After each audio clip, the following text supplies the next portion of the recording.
Hi, I'm Rob Gullickson, and welcome to another episode of On the Road.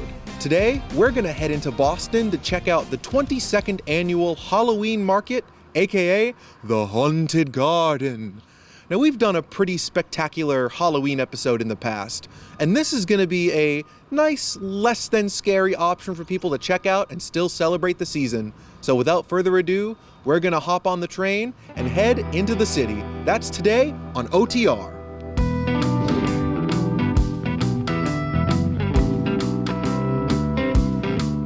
With 22 years of history, this Halloween market has gathered quite a following in the community. The market itself is organized by New England Open Markets, which you might recall from a past episode. The Halloween market marks the end of their season every year, and what a way to go out with a bang. Here you'll see a similar variety of sellers, and maybe even some familiar faces, but the change in season brings a change in atmosphere, not to mention some of the crazy costumes that we'll be showing you today. So we are here checking out Ostra Jewelry, and I am joined by somebody's head on a platter. How are you doing today? I'm good. How about you? I'm doing all right. Good to see you're doing okay given the circumstances. I know, yeah. I felt better. So tell me a little bit about what you're selling today. I'm selling my handmade jewelry that I made everything by hand. You want to talk about the process of what goes into it? I cut the wire and then I solder, I hammer, I polish. So everything is kind of one of a kind because everything is done by hand and slow made. And I only use high quality materials too and natural gemstones. And are there any certain types of gemstones you like to work with more, or are you sort of all around? Tell me about what some of your preferences are. I like the very unique gemstones like moss agate. That's actually moss trapped inside an agate. So they each look a little bit like of nature inside a stone. So they all look different. You're never going to find the same stone anywhere else. What's sort of the artistic process that goes into cutting jewelry? What are some of the maybe creative touches that you put into each individual piece? Well, I do minimalist work, so I try to make jewelry that can be worn by literally like any age, 20s to 80s, and with any clothes. So you don't need like any special occasion to wear those. You can just wear it with whatever you have in your closet, and they're timeless too. So they're not gonna like get out of fashion in a couple of years. That's good to know. That's good to know. Are there any pieces that have proven to be a particular favorite today? So this ring is always a favorite. Like doesn't matter which market, which year, which season. This one is the one that sells more. It's a gold-filled ring, so it's waterproof. You can wash your hands. You can shower. It's not gonna tarnish, and you never need to take it off. Almost fits you. Yeah. What do you think? Am I going to be the next male model wearing a bunch of jewelry? You should. I do need male models. All right, we'll be in touch then. Thank you. Thank you for being on the show. Thanks for taking the time. Thank you. So now we've come over to visit Jess from Villa of Rhea, and we've got a very appropriately gothic vibe at this table today. Yes. So Jess, tell me a little bit about what you do. So I make self-care products, candles, body care, body oil. It's just a lot of products to help influence like a nice self-care ritual. So like Villa of Rhea is more of like a Greek mythology kind of twist to it to make you feel like more like a goddess. But it's definitely all healthy, all natural, non-toxic ingredients. I think we can all afford to feel a little bit more like a god or a goddess, you know. So what are some of the products you sell? I sell body oils, which are a huge hit. You know, they make you smell really great, make you feel really great. I sell body scrubs, non-toxic candles, making your home smell amazing. I also create soaps, lip balms, face masks, a little bit of everything. Tell me what goes into making some of your products. What are some of the steps you take to get those smells and make sure it's, you know, clean, non-toxic, and just really nice all around?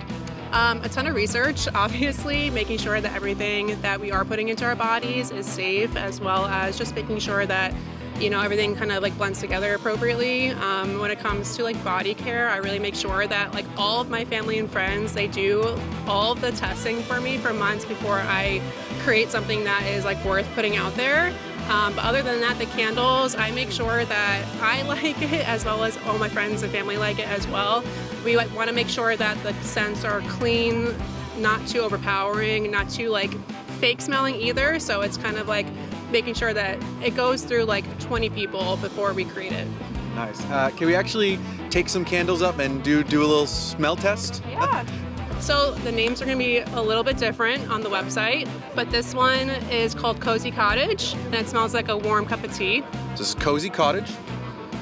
Ooh. What's in this one?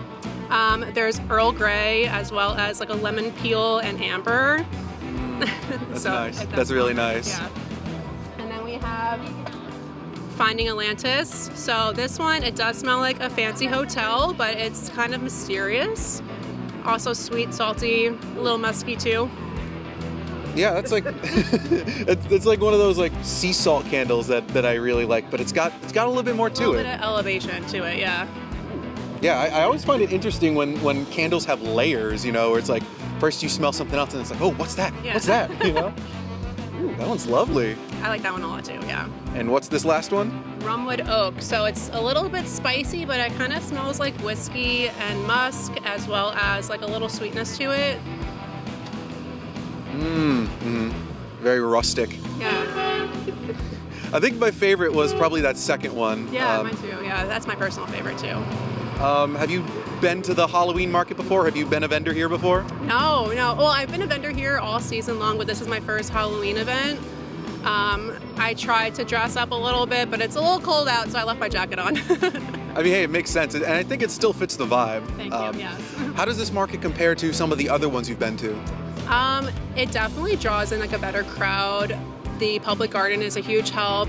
It's a beautiful backdrop as well as just like a nice area to walk down. So it does draw in a lot of tourists, which we all appreciate. We love shoppers that are here in town.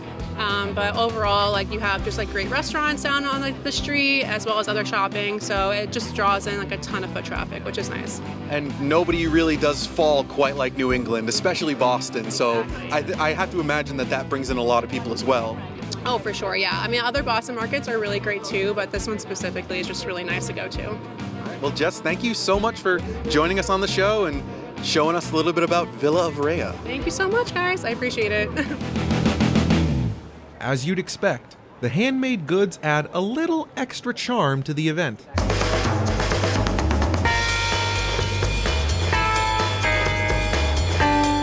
For example, take the custom-made umbrellas by Rain Taps. You wouldn't think to combine beer taps with umbrellas, mushrooms, and D20s, but it makes for a really unique offering that you can't find anywhere else. You might also find Black Cat Sustainable Art Co., where recycled objects and materials get a new lease on life. Unlike its namesake, you'll be lucky to get your hands on some of these.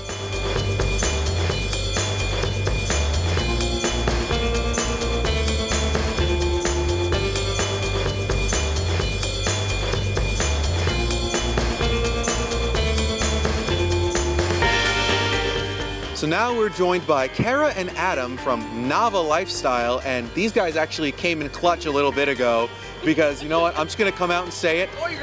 The sunglasses did suffer an unfortunate fate. I got more life out of them than frankly I thought I would. So we're starting this segment really strong, and I want to thank you guys again for helping out with that. Always got duct tape on hand. You're in a good place for your sunglasses to break. Well, so let's just get right into it. Talk about Navah Lifestyle.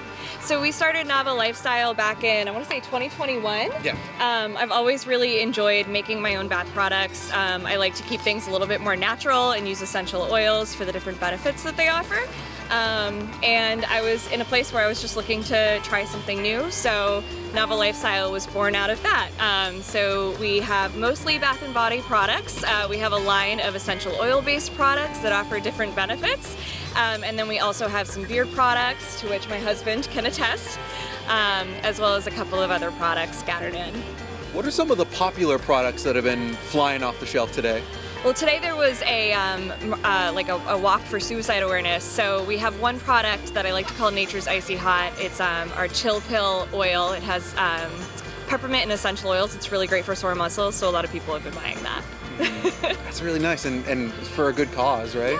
Yeah. A lot of people come in feeling a little sore after the walk, so can help them out.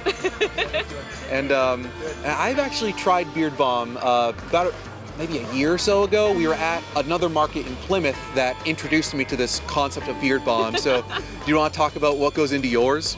Sure. So our beard balm is made with a lot of moisturizing ingredients, so it's also going to help soften your beard. It's got some beeswax, so it'll give you like a little bit of hold, but it's also got vitamin E, a couple of different like moisturizing oils. And the one thing that I like to say that makes ours special is that I created a really nice fragrance to go with it. I like to say that it's not only for the beards, but the people who get close to the beards. We have a lot of women who come by and smell it, and they're like, "Ooh, I like this," and their partners are like, "Okay, sold." I mean, I'm usually pretty picky about the smells too, so it's good to. Try it? Yeah, absolutely. All Can we get the sample over here? Yeah. No pressure. I don't have much of a beard right now, but it might work good for the mustache. So you just take a little bit here, and rub it on the finger, and then you just. See, if I grew my mustache a little bit longer, I'd have like those curls, you know. Yeah. I've always wanted to do that, so I could be like, Now that would be a costume for today. Get like a top hat and a monocle. Yes. Like, yes. I mean, you're really close to a monocle right now. I mean, frankly, that might be the next step. That might be for On the Road Season 3. Gonna bring out the monocle. Yes. Give you some time to grow out the mustache. Yeah. And it smells pretty nice too. Like I said, I'm pretty picky about smells. I don't like anything that smells like, Axe body spray. So, Oh, yeah, no, but this of is course this is a nice sort of classy, nuanced version of that. So, yeah, that's nice. Have you guys been to the Halloween market before? Have we? I don't think we have. I think this is our first year at this Halloween market. What do you think so far? It's a lot of fun. It's so much fun seeing everyone's costumes. There's some people who are really creative. There's a girl up there whose head is on a platter. I don't know if you've seen Yeah, her we've yet. interviewed her. Yeah. Incredible. We went. She what? Yeah, she made a kid cry. Oh, ooh, that's amazing. That's a flex. Oh, what are you gonna do? There's What are you someone gonna with a do? costume like that. Not that I'm for making kids cry, of course. We're actually both therapists, so we're not. I mean, it's funny because when the camera stopped rolling, just all of a sudden, people started laughing over there, and I think it's because of the poor kid, But hey, what are you gonna do? Sometimes it's scary, sometimes it's not. Yeah. So, thank you so much for your time. You've been an absolute blast. So, I hope you have a good rest of your day and enjoy the rest of the market. With your sunglasses. Thank you. I think it's time to retire these old boys. You were too good for this world.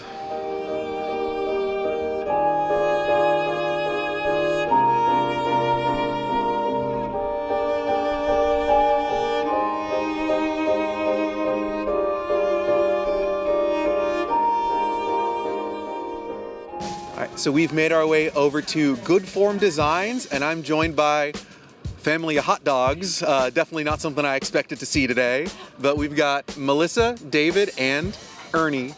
How you guys doing today? Awesome. Excellent. Yeah, happy to be here. Tell me a little bit about GOODFORM Designs. Sure. So GOODFORM Designs is a jewelry line that I started and run out of my apartment in Jamaica Plain.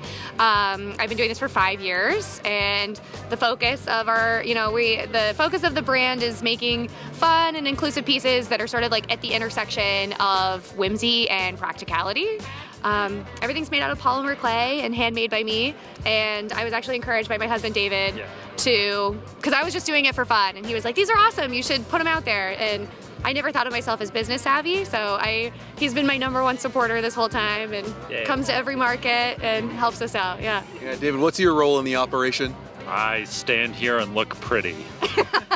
Well, you're doing a good job of that. Aww. So what are some popular pieces that you have out today? So my #1 seller is the squiggle hoop here. That one's been a banger since day one, and my personal go-to favorite. I get high on my own supply a lot. So there's usually a couple pairs stashed around the house that I like. I mean, it's important to like the stuff that you're making, anyways. Agree. Yeah, exactly. Especially if you're out wearing that piece, and then somebody's like, "Oh, that's so cool. What is that?" Yeah. And that can be a future customer. Exactly. Yeah, I do get a lot of. They're very striking. So it's always a nice conversation starter. It gets a lot of notice. But they're not overwhelming. I like how it's just about the fun shapes. Exactly. The squiggles remind me of like the clouds from SpongeBob. Yes. Yeah, I get that a lot. And as a SpongeBob enjoyer myself, you know, you could be Very important. the inspiration was there. Yeah. Nice, nice. So let's get into the man of the hour, Ernie. He's just so adorable. Can I give him a little pet? Yes. So Ernie, you told me off camera, is the winner of the pet costume contest. Do you want to talk about what that was all about? Yeah, so they're running a costume contest for dogs today. We participated in a small parade, and then so he won first place. He's the man of the hour, the man of the day, really. It's an honor, Ernie. Pleasure to meet you. Oh, you're such a good boy. He's a pretty good boy. Yeah.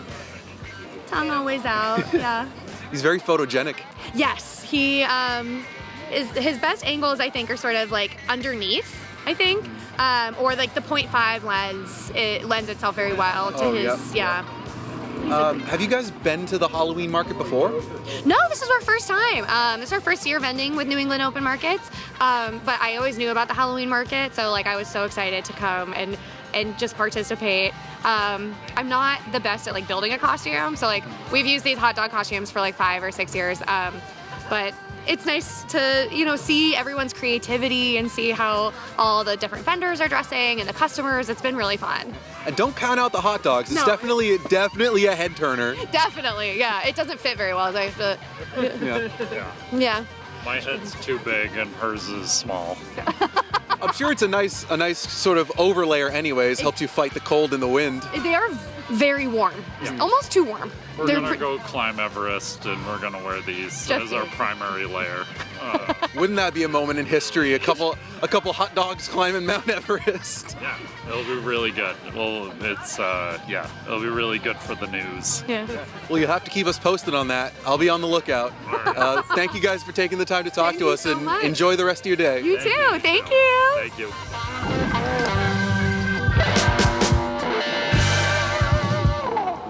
By the way, have I mentioned the garden yet?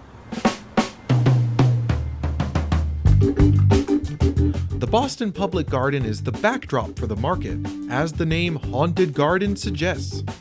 Located on the west side of the Boston Common, it provides a really beautiful green space for anyone to come and explore, with large ponds surrounded by trees and flowers. There's a lot of unusual flora here as well, like these trees with hanging branches. Honestly, exploring this place is a separate episode on its own, so let's get back to the main event.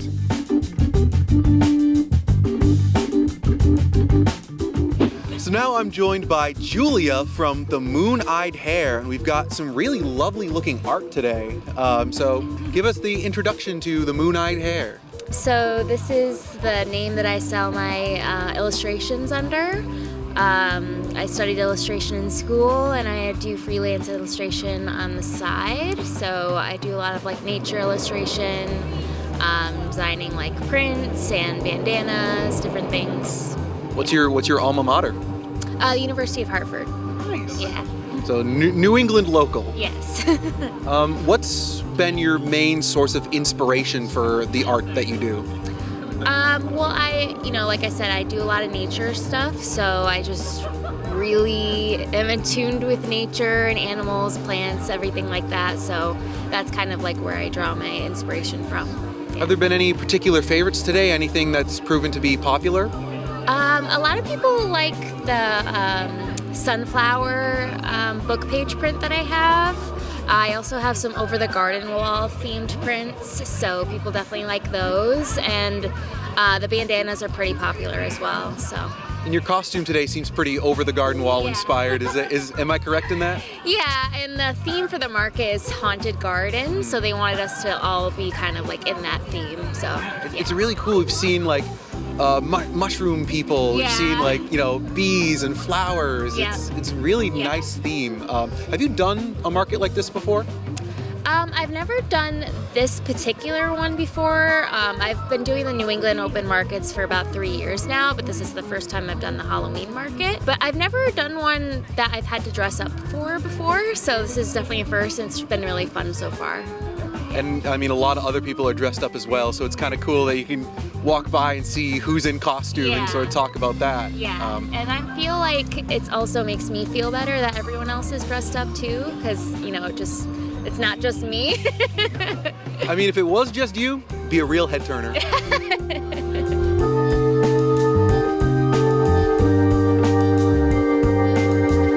This is such a cool aesthetic. I really like this. Thank you. Yeah, I kind of mix up the pages when I'm printing them so that each illustration, even though it's the same illustration, they all are on a different page from a different book. So people can like look through them all and pick which illustration they like with which page and things like that. Yeah, and I imagine it gives it a really nice sort of unique touch too. Like you're really not going to find anything else quite like that. It makes every piece a little different, and I think that makes it really special. Yeah, thank you. Yeah, I think they're all kind of like one of a kind. Julia, thank you so much for taking some time to talk to us and showing us your art. Thank you. Thanks for talking to me.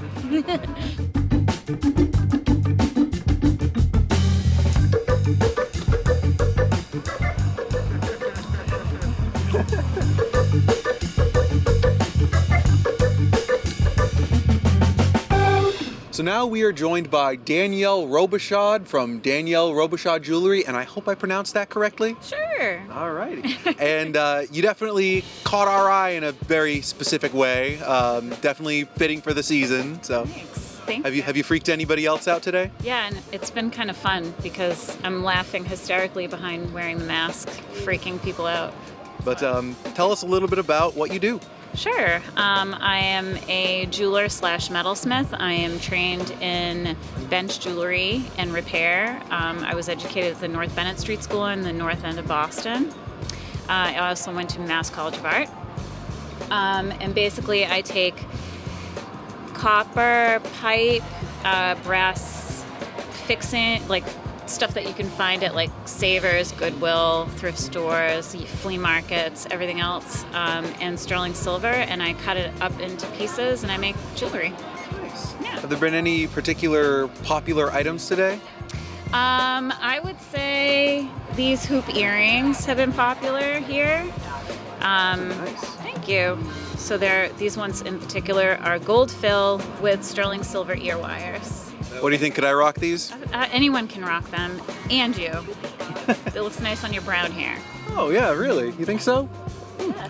We'll leave that for the viewers at home to decide. What do you think? Could I rock this one too? Yep.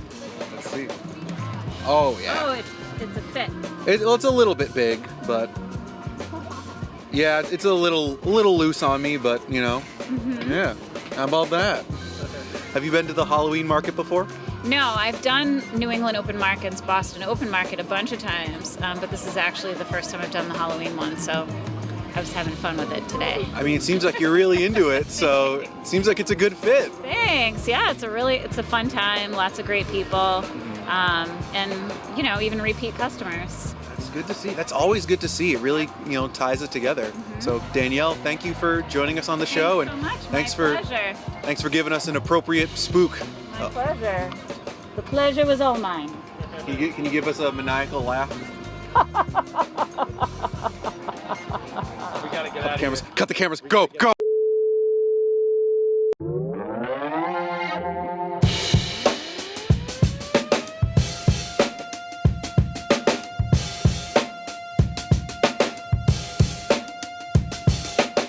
So you might be interested to know about this little number I have on right now, and that's because we are at Coffee Bean Knitting, and I'm joined by Kristen, who has supplied me with this very beautiful candy corn inspired hat. How you doing, Kristen? Good. It's a great day. It is. Tell me a little bit about what you do.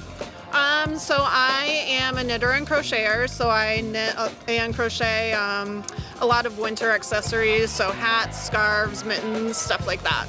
How long have you been working on it for? So I started my business in 2013, but my grandmother taught me when I was a kid, so I've been doing it most of my life. Nice. And she kind of inspired the way that you go about things. Tell me about that. Yeah, she was just always making blankets and stuff when I was growing up, and I wanted to do whatever she was doing. So yeah, I've just always enjoyed doing it. I also wonder, how did you choose the name Coffee Bean Knitting? It seems like an interesting choice for what you do. Yeah, I drink a lot of coffee. So when I was starting, I thought if I could just get up every day and knit and drink my coffee and that was my job, that would be the best thing. And I'm sure it fuels a lot of the work that you do, am I correct? Yes, it does. Nice. Do you want to talk about some of the popular items you have today? I mean, of course we got this. Yeah, the candy corn hats, the pumpkin hats, those have been a huge hit. Those are probably my biggest seller, as well as the bear hoods have been quite popular as well. It's a nice palette of colors too. I like the sort of muted, it's very fall inspired. Yes. Yep. Fall is my favorite time of the year, so that definitely sets the tone of the colors that I pick. Mine too. Do you choose different colors that are inspired on the season, or is this kind of just your general palette that you always use? It's my general palette. It does change a little bit as we get closer to the holidays, but for the most part, this is the color palette that I have. It's very fitting for the season. It's very fitting for the area that we're in too. So. Yeah, I love New England, so very inspired by the outdoors. Have you been involved with this market before, or have you? Is this? Are you a newcomer to this event? No, I've been doing the New England open markets for quite a few years. I always enjoy them. I mean, this has been a really unique one, and it's just really cool to see the variety of artists that you can see on the spot here. Yeah, everyone has gotten really into it. I think everyone has a costume. I've seen a lot of dogs dressed up too, so it's been really great. Yeah, we recently got to speak to Ernie, who won the pet costume contest, and he's so photogenic. I love that. That's so exciting. Well, thank you for taking some time to talk to us, and love to see what you do, and keep on keeping on. Thanks. Have a great day.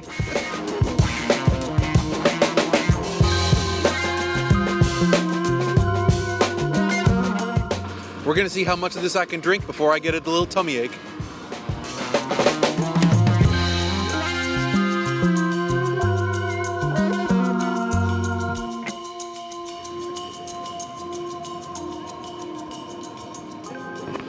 Well, that's gonna do it for another episode of On the Road. A big thank you to all the vendors that took the time to talk to us today. A big thank you to New England Open Markets for having us. And thank you for tuning in today. It's been a really fantastic season 2 for On the Road, and I look forward to all the new adventures that I'll be able to bring you guys on the airwaves. If you have a business that you'd like to have featured on our show, you can let us know at info@whca.tv, or you can give us a call at 781-447-4175. We would love to pay a visit to you. But until then, thank you very much for watching. Have a fantastic Halloween, and we'll see you on the road.